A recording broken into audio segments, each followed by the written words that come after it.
Good afternoon, class, and welcome to Forget Everything You've Learned About Etiquette 101.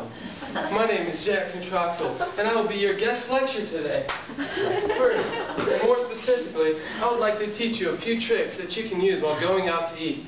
They'll be sure to break the ice and start conversations, impress your friends, and possibly even attract the opposite sex with some innocent flirtation. I have practiced these tricks numerous times throughout my life, and I am willing to share them with you today.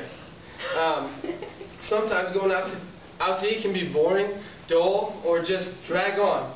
So here are a few ways to keep the restaurant interaction alive and well. I'm going to show you a few ways to alleviate this problem and break down the Jackson 4 ways on how to keep things interesting in the restaurant setting. Unfortunately, Mike was no longer with us, or you could have seen 5. Of all of these tricks, they all can be performed in the restaurant setting with simple materials. So, number 1 is the straw snapper. All you need is a straw. So you take off the wrapper of the straw, and basically what you're going to do is you're going to compress air. You're going to wrap the straw around itself like this and compress air, making an air pocket. Okay? Sometimes what people do is they'll wrap it over on their fingers, and you're not compressing the air. It's not getting tight enough bubble. And also, a thing to consider is you don't want to have a crack in there before you start. So this is a straw snapper. You want to compress air, and then you also want to leave enough room so you can get a finger in there. Now Leonard here, he's used this tactic a number of times. He's gonna pop it. Okay? That was a good one. He's gotten some practice throughout the years. Thank you, Leonard. So that's the straw snapper. And next, I'm going to go on to one that you're probably going to want to perform in a little bit of a classier setting of a restaurant. Maybe a step up from your typical burgers and fry joint.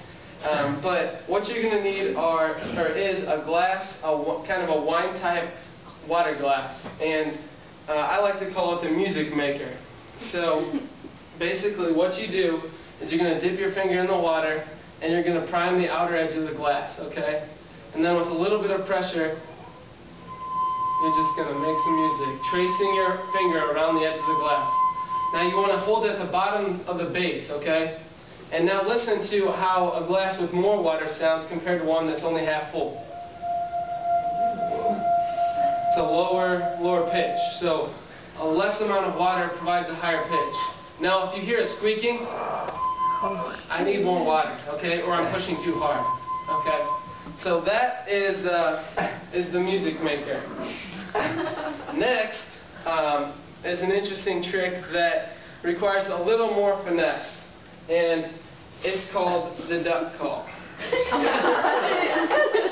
may be one you may not have seen before, but basically you're going to take off an inch of basically the last inch of one side of the wrapper, and then you're going to pull out just a little bit, pull the straw wrapper over a little bit, and then this is the careful part. You want to make sure you don't break through the entire wrapper. You just want to break through half of it, okay? So very gently.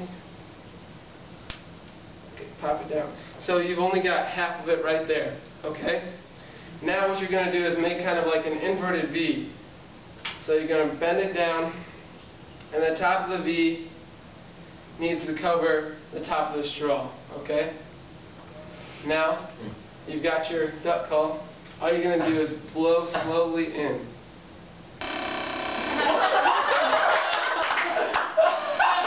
These are classic tricks that interview can okay? The duck call, folks. Number 4, and my personal favorite, is the mystifier. And this is a little trick that will take the cake in no matter what setting you're in. Well, disclaimer here, I actually wouldn't recommend it in an interview. Basically, what you're going to need is a glass of water. The fuller the glass, the better. The easier it will be to perform. And you're going to get down eye level with your glass. You're going to need 2 straws. And you're also going to need good sports. So if you have people that are, maybe a little crabby or having a bad day, this may not be something you want to do. But what you're going to do is for the straw in the cup, you're going to lift up a little bit off the bottom. You don't want it touching the floor. but lift up a little bit and take the one in your hand and make you cover half the other straw, okay? And then you're going to tilt down. This needs to be at an upper angle. And then just blow.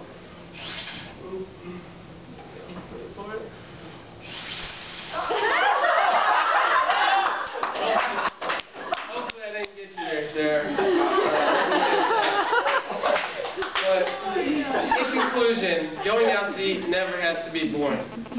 I have told you the Jackson 4 ways to alleviate the problem of having a boring date, conversation maybe that is dragging on, or waiting for the check, whatever the reason may be. Hopefully my demonstration has given you a couple ways to add to your witty repertoire. So don't let a bad experience be the last straw. Look at the glass half full. 60% of the time, it works every time.